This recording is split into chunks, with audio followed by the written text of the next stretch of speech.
On va reprendre cette troisième session, toujours sur ce cours « La société compte sur toi ».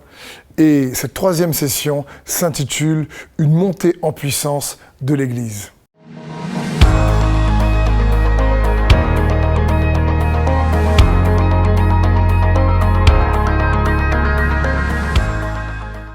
Comprenons bien, Jésus ne vient pas rechercher une Église frêle, fragile, peureuse, qui est dans une mentalité de fuir le monde qui l'entoure parce que c'est dur.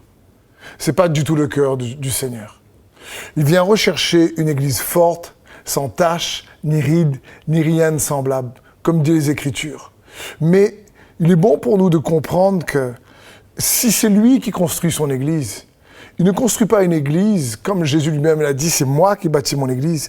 Il n'est pas là pour construire une Église qui est en train d'appeler au secours.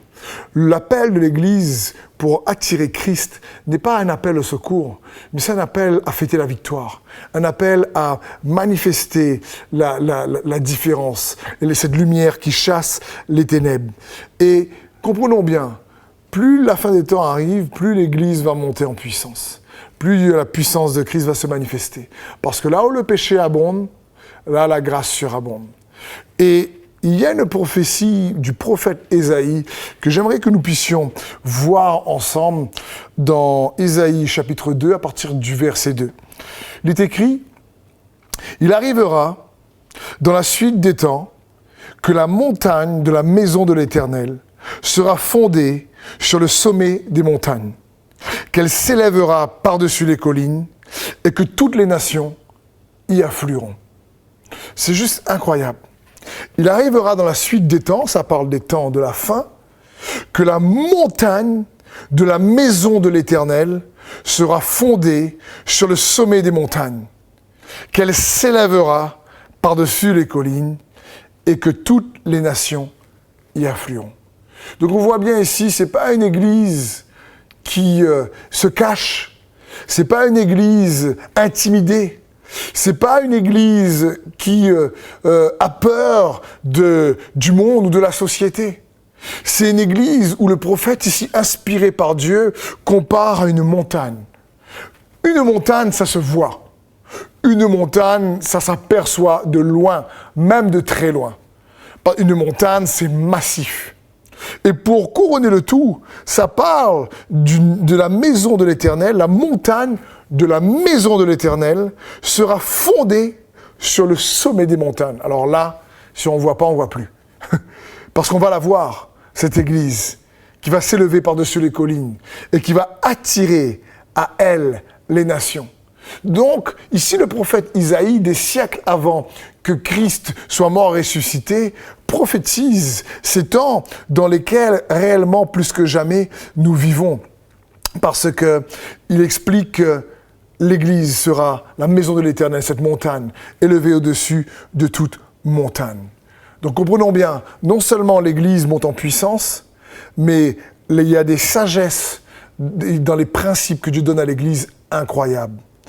Dans Isaïe 2, au verset 3, il est écrit, la suite de ce passage, « Des peuples s'y rendront en foule et diront, « Venez et montons à la montagne de l'Éternel, à la maison du Dieu de Jacob, afin qu'il nous enseigne ses voies et que nous marchions dans ses sentiers. Car de Sion sortira la loi et de Jérusalem la parole de l'Éternel. » Puissant passage. Ce passage ici dit que cette montagne, cette église, Sion représente l'assemblée des saints, l'église. Il dit, mais venez, montons, les gens viendront en foule et ils diront, venez, montons à la montagne de l'Éternel, à la maison du Dieu de Jacob, afin qu'il nous enseigne ses voies et que nous marchions dans ses sentiers. J'aurais pensé ici que les gens se seraient dit entre eux, allons à l'église, allons à la montagne, à la maison de l'Éternel, parce qu'on a besoin d'être guéris, on a besoin d'être restaurés, on a besoin d'avoir un miracle, on a besoin réellement de telle percée. Mais ce n'est pas pour cette raison, ici, que le prophète dit que les gens monteront. C'est peut-être des raisons pour lesquelles certains viendront. Mais voici l'accent sur lequel le Saint-Esprit met au travers de son prophète. Il dit « Afin qu'il, Dieu, nous enseigne ses voies et que nous marchions dans ses sentiers. » Afin qu'il nous enseigne ses voies et que nous marchions dans ses sentiers. C'est ce que Dieu veut que nous puissions réaliser. Il y a dans ses voies une telle richesse, une telle sagesse. Il y a dans ses sentiers une telle paix, une telle joie, une telle vie abondante. Comme Jésus a dit, je suis venu vous donner la vie et la vie en abondance. Que les gens diront, allons à la maison de l'Éternel. Allons, venez. Parce que on veut apprendre de ses voies, on veut écouter ses sentiers, on veut marcher dans ses sentiers. C'est pour ça qu'ils vont y affluer. Ce qui les motiveront, ce sont les principes puissants et sages que Dieu a au milieu de son peuple. C'est sa sagesse morale, cette justice qui vient d'en haut, cette pensée de Christ que nous avons, qui va attirer les gens lorsque Sion, la famille de Christ, le peuple de Dieu, va commencer de plus en plus à marcher dans les voies de Dieu. Le psaume 50, versets 1 à 2 nous dit d'Asaph, Dieu éternel, parle et convoque la terre. Depuis le soleil levant jusqu'au soleil couchant, de Sion, beauté parfaite, Dieu resplendit. C'est-à-dire Dieu veut resplendir de son Église.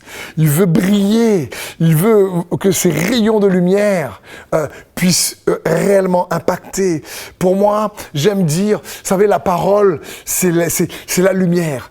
Et comme quelqu'un peut rester toute une journée aux rayons de lumière du soleil et bronzer, j'aime dire quand les gens restent longuement sous la lumière de la parole, alors leur cœur bronze, leur cœur prend les couleurs du ciel, leur cœur prend les couleurs de l'amour de Dieu, leur être prend les couleurs de Christ lui-même. Et c'est bon pour nous de comprendre ça, parce que c'est sa parole qui nous donne la couleur du ciel. Il y a une telle sagesse, il y a une telle richesse pour nous apprendre à vivre qu'on doit faire de ses voies nos sentiers. Non seulement il y a des principes très très sages, mais il y a une autorité dans cette sagesse incroyable. Cette autorité se trouve au milieu du peuple de Dieu. Et on voit ceci dans Éphésiens 3, au verset 10 et 11, il est écrit « Afin que les dominations et les autorités dans les lieux célestes connaissent aujourd'hui par l'Église la sagesse infiniment variée de Dieu, selon le dessein éternel qu'il a mis à exécution par Jésus-Christ notre Seigneur. » Oh là là, quel passage ici de l'apôtre Paul à l'église d'Éphèse. L'église d'Éphèse est une église selon les chercheurs en théologie qui avait à peu près à l'époque 100 000 membres. C'est une grosse église, c'était une église d'impact. Et ici, il leur donne des conseils extrêmement profonds, puissants, parce que lorsqu'on regarde les épîtres de l'apôtre Paul, beaucoup d'épîtres ont été écrites aux églises pour régler des conflits. 1 Corinthiens, 2 Corinthiens, Galates, 1 Thessaloniciens, 2 Thessaloniciens, Philippiens, ou l'exhorté Vaudier, Saint-Tite. Bref, on regarde beaucoup d'épîtres, une grande partie du Nouveau Testament, qui, notre Bible à nous, a été écrit à cause des conflits que les apôtres ont dû régler. Donc je dis gloire à Dieu pour les conflits, sinon on n'aurait peut-être pas eu toute cette richesse que les apôtres ont apportée en étant éclairés par le Saint-Esprit. Et ici, il y a une richesse extrêmement intrigante, où il est écrit, dans Éphésiens 3, « Afin que les dominations et les autorités dans les lieux célestes » J'aurais pensé, afin que les dominations et les autorités dans les lieux terrestres connaissent aujourd'hui par l'Église la sagesse infiniment variée de Dieu. Mais c'est pas ce que l'apôtre Paul écrit ici. Il est écrit, la vérité des Écritures ici nous dit, afin que les dominations et les autorités dans les lieux célestes connaissent aujourd'hui par l'Église qui est sur terre la sagesse infiniment variée de Dieu. Et là, il faut que nous puissions ensemble prendre un temps pour méditer sur ce principe hyper puissant en autorité.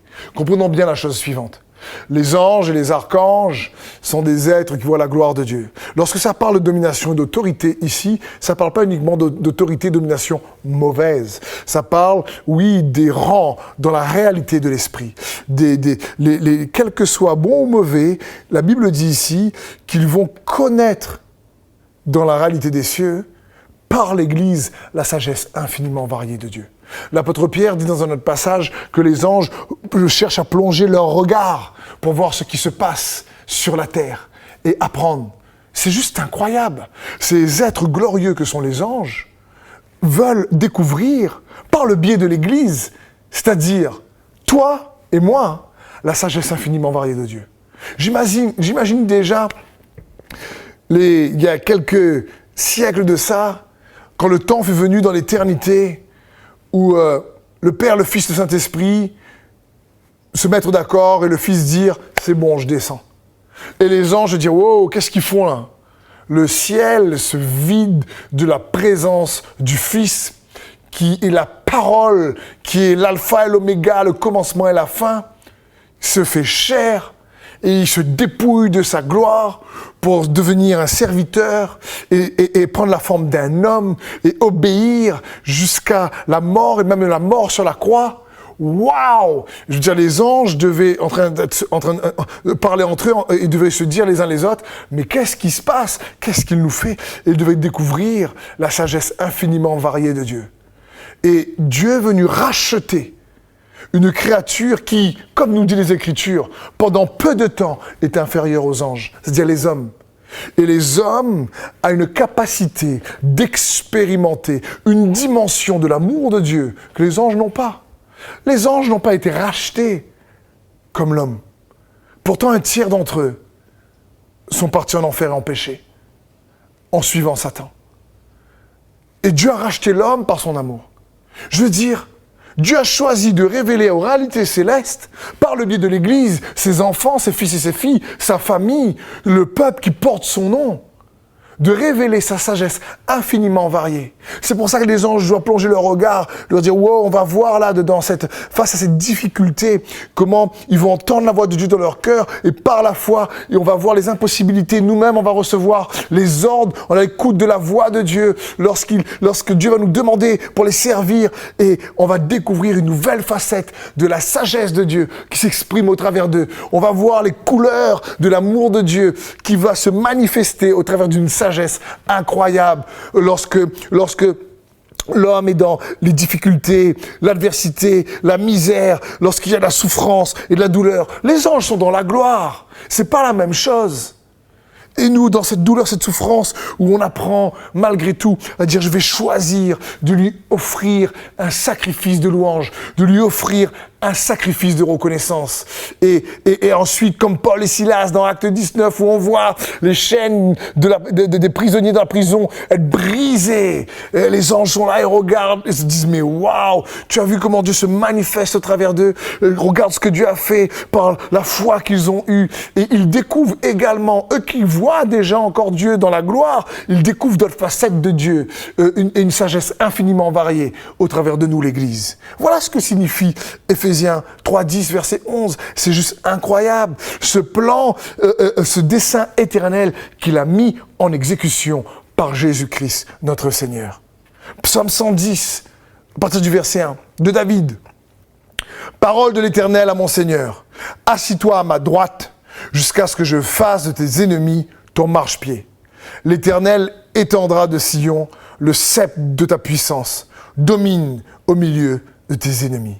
Ici, on voit à nouveau que Dieu veut utiliser l'Église, sa famille, toi et moi, le temple du Saint-Esprit que nous sommes, pour étendre son règne, étendre son sceptre au travers de l'Église. Il donne son autorité à l'Église.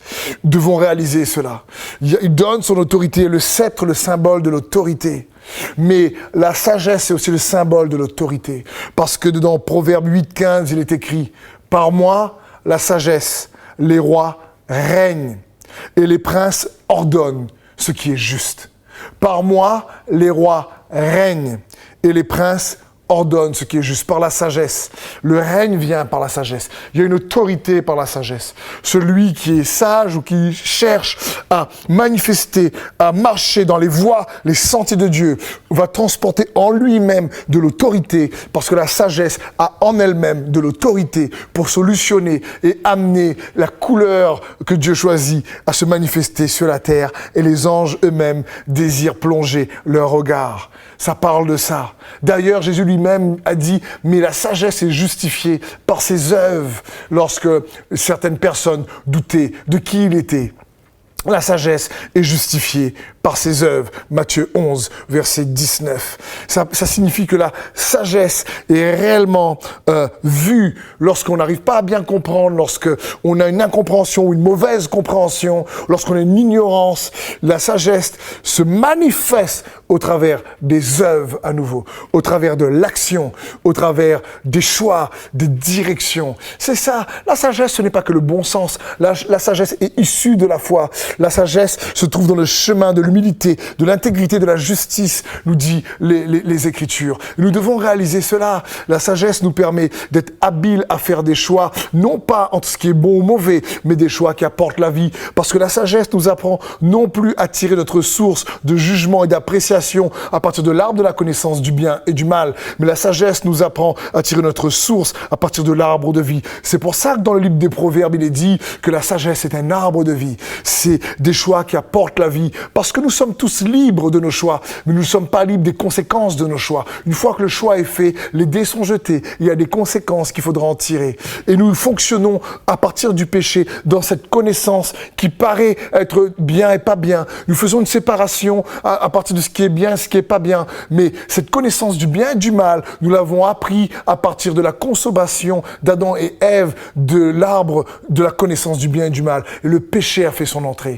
Et Dieu veut aujourd'hui nous renouveler dans notre perception et notre compréhension à partir de la foi en lui, de qui il est, lui, la vie, le chemin, la vérité et la vie. Et par la foi, nous découvrons une sagesse issue de la foi, qui nous donne la pensée de Christ pour faire des choix qui édifient, qui construit, qui a autorité, qui domine, qui amène la lumière, qui brise les œuvres du diable, qui transporte la paix, qui attire la justice. Un choix magnétique, un choix de vie qui est magnétique, qui attire la présence de Jésus. C'est de ça la possibilité que Dieu nous donne à chacun d'entre nous, ses enfants. C'est accessible. C'est pas réservé à une élite, c'est pas réservé à des pasteurs, c'est pas réservé à aucun type ministère, c'est réservé aux enfants de Dieu, à ceux qui croient, à ceux qui réalisent que Christ est notre sagesse, notre justice, notre rédemption. C'est de ça qu'on parle. Il y a une autorité dans la sagesse. Mais l'Église est également, dans son essence même, surnaturelle. Elle transporte la puissance. Parce que l'Esprit de Dieu que nous avons reçu n'est pas uniquement un esprit de sagesse, c'est un esprit de force et d'amour. C'est un esprit de force, d'amour et de sagesse, un esprit de puissance. Et c'est bon pour nous de comprendre ça. D'ailleurs, il est bon de se rappeler la chose suivante.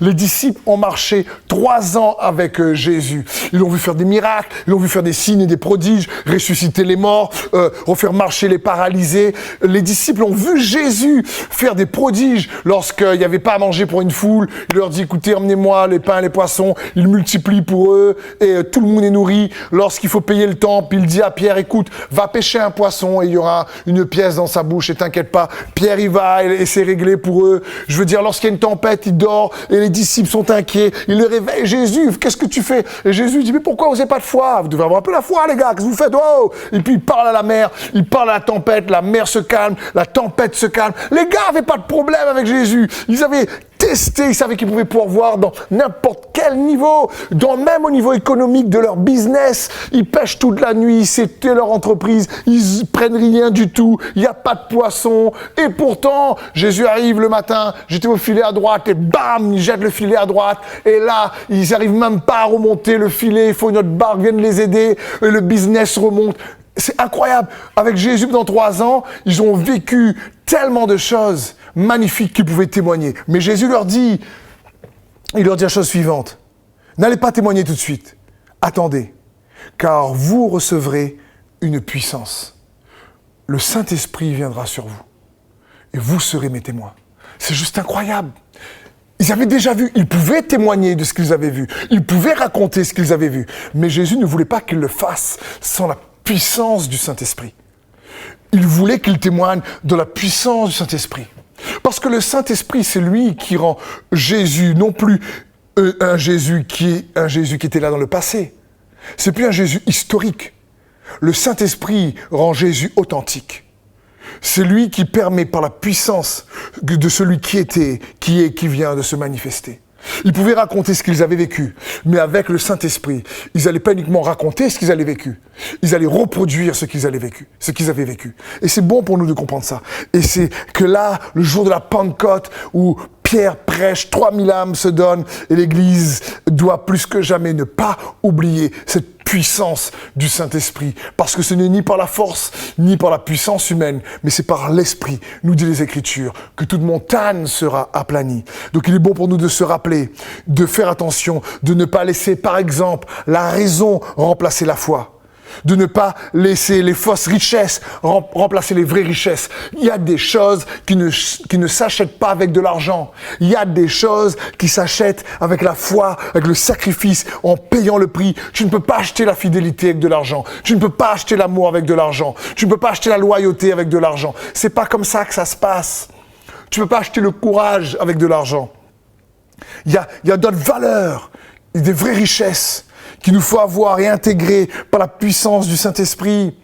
Il faut faire attention que l'éloquence ne vienne pas remplacer l'onction. Il y a besoin, le talent peut attirer les foules et c'est extraordinaire, mais c'est l'onction qui brise le joug, qui détruit le joug. C'est la puissance du Saint-Esprit qui détruit le joug. Et il faut bien sûr une combinaison des deux. Mais Dieu est cohérent. À ceux qui donnent l'onction, il donne également le talent. Mais nous devons faire attention de ne pas nous reposer uniquement sur le don ou le talent, mais nous reposer sur son esprit qui est capable de briser, de détruire les œuvres de l'ennemi. Il faut faire attention, par exemple, que le divertissement ne vienne pas remplacer l'adoration. Parce que c'est l'adoration qui nous permet d'avoir une intimité avec lui. Il faut faire attention que la théologie intellectuelle qui est bonne, mais ne vienne pas prendre toute la place au détriment de l'inspiration, de la révélation du Saint-Esprit. C'est bon pour nous de comprendre ça. Il faut faire attention également que l'éducation ne vienne pas aussi remplacer la formation du caractère. Dieu veut former son caractère en toi et en moi. C'est son cœur. Et il y a besoin, pas uniquement de juste d'être éduqué ou enseigné, il y a besoin de pratiquer, il y a besoin de traverser les difficultés et par sa grâce, par sa force. Il faut faire attention que la force de l'âme ne vienne pas remplacer la force de l'esprit, par exemple. Il faut faire attention que la psychologie ne vienne pas remplacer le discernement. Tout ça, ce sont des bonnes choses, mais il ne faut pas oublier la puissance du Saint-Esprit et de l'onction, parce que l'Église est conduite par cela. Il ne faut pas uniquement avoir des messages oui, d'encouragement, c'est bon, mais les messages qui nous encouragent par sa mort à la croix et sa résurrection. Il faut prêcher la croix, oui, mais il faut prêcher la résurrection, parce que beaucoup de gens veulent ressusciter, mais très peu veulent mourir. Beaucoup de gens veulent aller au ciel, mais très peu veulent mourir. Il faut les deux. Il faut la croix et la résurrection. C'est un tandem. Il est mort pour nos péchés et nous sommes ressuscités en nouveauté de vie. C'est la résurrection qui fait de nous une nouvelle créature. Toi et moi, il faut faire attention de ne pas laisser les règles et les traditions venir remplacer l'amour dans les relations. Il est bon pour nous de faire attention à ce genre de choses. Il faut faire attention de ne pas laisser la joie du divertissement venir remplacer la joie du Saint-Esprit.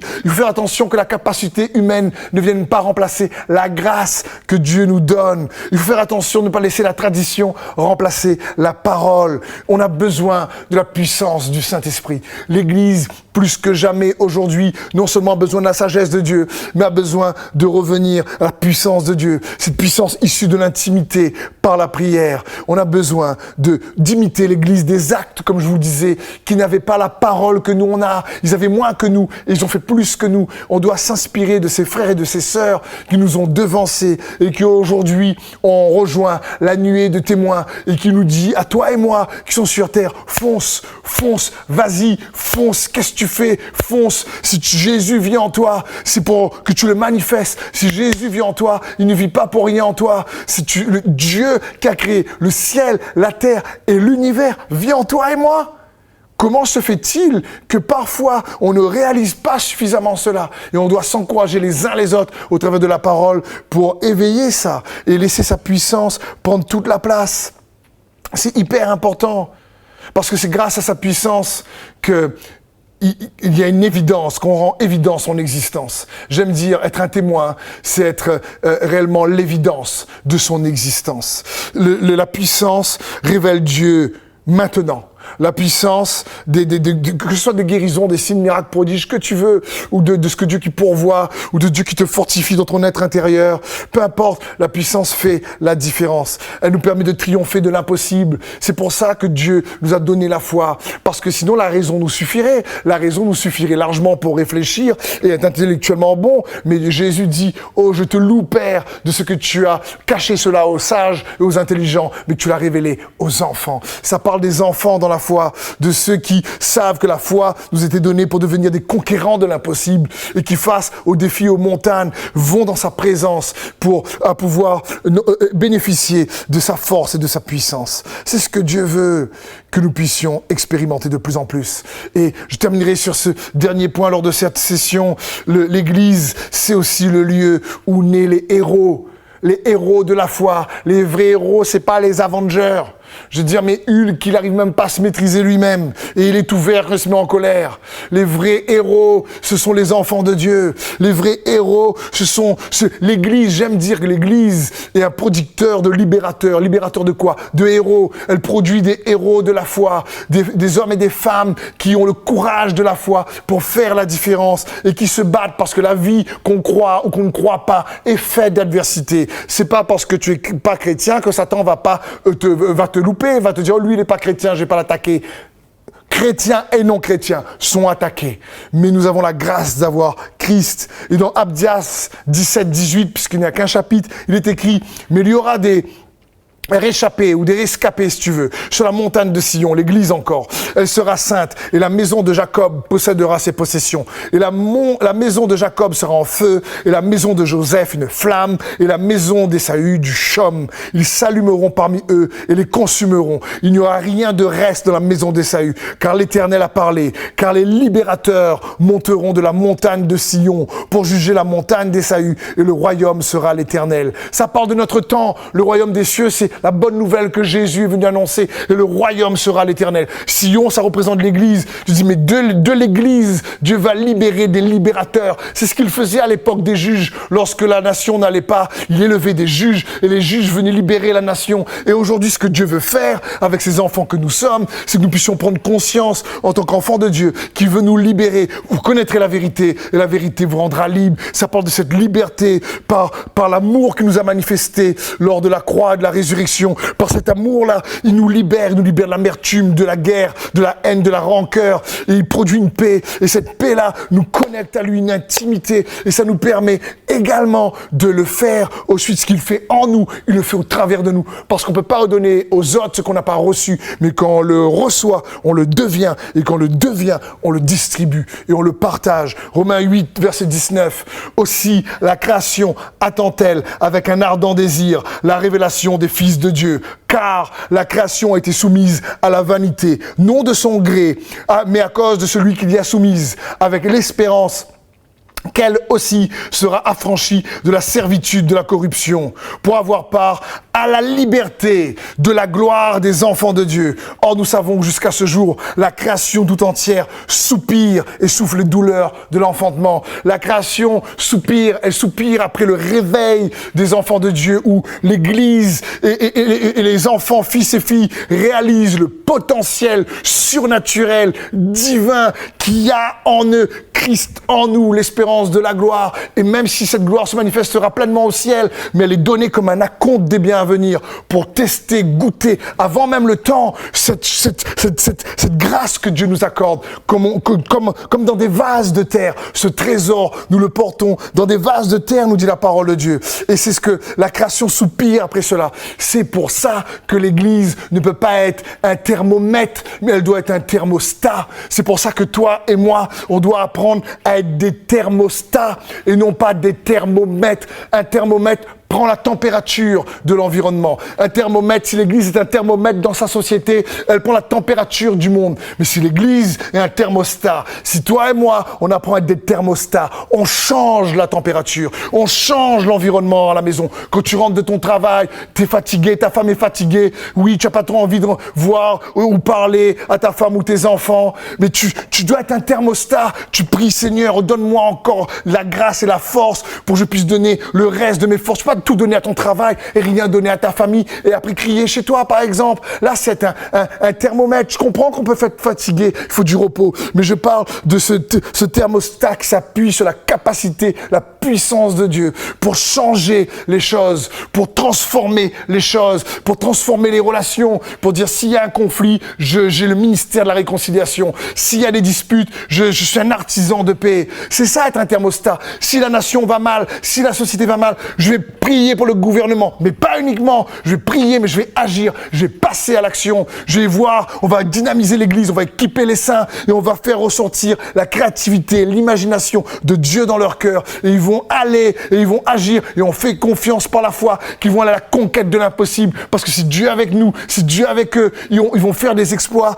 que nous-mêmes on ne pourra pas. C'est de ça, c'est la puissance de l'Évangile. C'est cette créativité-là que l'Église doit libérer au milieu d'elle. Car de Sion viendra des libérateurs. L'Église doit être un producteur de libérateurs. C'est de ça qu'on parle. Isaïe 54, 1.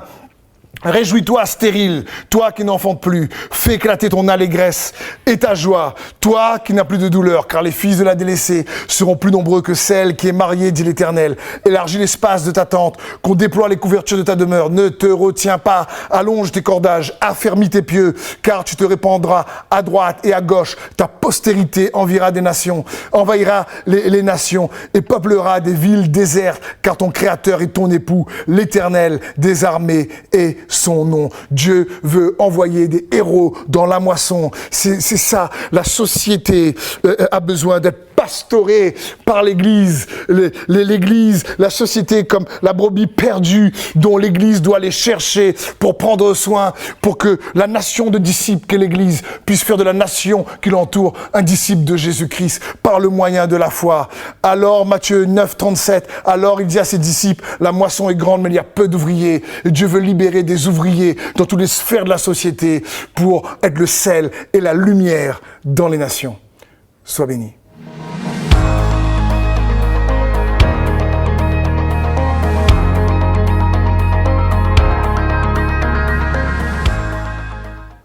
Dans cette session, nous avons vu la montée en puissance de l'Église, toujours dans ce cours, ce thème, la société compte sur toi. Dans la session suivante, nous allons voir la suprématie du levain du royaume de Dieu. Tu verras que Dieu compte sur toi réellement pour impacter ton environnement.